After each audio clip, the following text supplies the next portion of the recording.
Ukraine के नागरिक सेना के साथ युद्ध के मैदान में हैं। प्रेसिडेंट वोलोदिमीर जेलेंस्की की अपील के बाद अपने देश के लिए लड़ रहे हैं। AK-47 जैसे हथियार के साथ आम आदमियों की तस्वीर सोशल मीडिया पर खूब वायरल हो रही है। जेलेंस्की की अपील के बाद कई विदेशी नागरिक भी यूक्रेन वासियों की तरह युद्ध में गुरिल्ला आर्मी बनकर शामिल हो चुके हैं।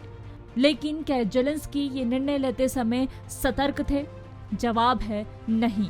अगर होते तो रूस की सालों से मिल रही धमकियों को नजरअंदाज नहीं करते, युद्ध की तैयारी करते और फिनलैंड से सीख लेते, जिसने 80 साल पहले हुए युद्ध के लिए कई सालों से तैयारी कर अपने लोगों को गुरिल्ला वॉर की ट्रेनिंग दी। तो क्या बिना किसी अभ्यास के सिविलियंस का हथियार पकड़ना वाजिब है? American military expert Edwan N के मुताबिक यूक्रेन में रूस के अटैक का खतरा सालों से था।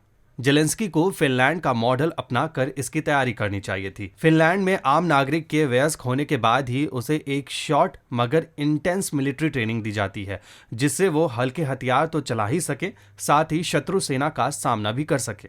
ये सेना बतौर रिजर्व सेना तैयार रहती है।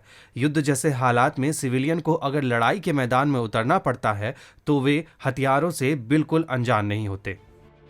यूक्रेन के मामले में इसके बिल्कुल विपरीत हुआ।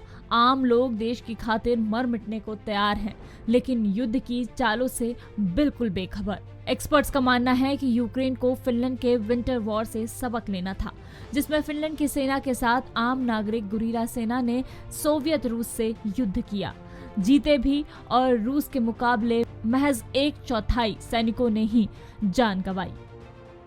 फिनलैंड और सोवियत के बीच ये विंटर वॉर साल 1939 में हुई। इस युद्ध में नागरिकों की गुरिल्ला सेना ने दुनिया भर में मिसाल कायम की। इस मॉडल को पोलैंड और बाल्टिक देशों ने भी अडॉप्ट किया। इस मॉडल के मुताबिक आक्रमणकारियों को देश के भीतर आने से रोकना नहीं चाहिए, बल्कि उनका देश की सीमा के भीतर प्रवेश करने का इंतजार करना चाहिए। जब उनके टैंक रुके और दुश्मन सैनिक पेशाब करने या फिर खाना खाने के लिए बाहर आए तो उन पर हमला कर दें। साल 1939 में सोवियत रूस ने जर्मनी पर आक्रमण करने के लिए पोलैंड से होकर जाने वाले रास्ते को इस्तेमाल करने की परमिशन मांगी, लेकिन फिनलैंड ने मना कर दिया। रूस ने फिनलैंड पर अटैक कर दिया, लेकिन इस बीच फिनलैंड पूरी तरह तैयार था। एक छोटा सा देश जिसकी सेना सोवियत रूस के सामने मुट्ठी भर से भी ज्यादा नहीं थी, लेकिन उसके पास आम नागरिकों की गुरिल्ला सेना थी। साल 1918 के बाद से ही फिनलैंड ने अपने देश में वयस्कों के लिए कुछ महीनों की मिलिट्री ट्रेनिंग अनिवार्य कर दी थी। तमाम हथियारों और टैंकों से लैस रूसी सेना पर फिनलैंड की करीब 1,80,000 आम नागरिकों की गुरिल्ला सेना थी। उस सेना ने सोवियत रूस की सेना को प्रवेश करने से नहीं रोका, लेकिन जैसे ही सोवियत सेना फिनलैंड में घुसी, इस सेना ने उन पर प्रहार कर दिया। फिनलैंड की ये आम नागरिकों की गुरिल्ला आर्मी ट्रेनिंग के बाद युद्ध में उतरी थी, जबकि यूक्रेन की आर्मी बिना ट्रेनिंग के।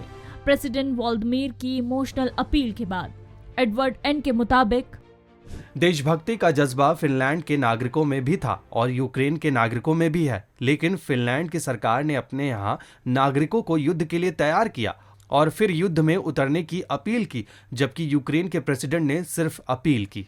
रूस का यूक्रेन को लेकर इरादा सालों से साफ था, लिहाजा जेलेंस्की अगर इस युद्ध की तैयारी फिनलैंड मॉडल के आधार पर करते तो उनकी जीत और नागरिकों की जान दोनों ज्यादा सुरक्षित होती। शेयर और डाउनलोड करें दैनिक भास्कर ऐप।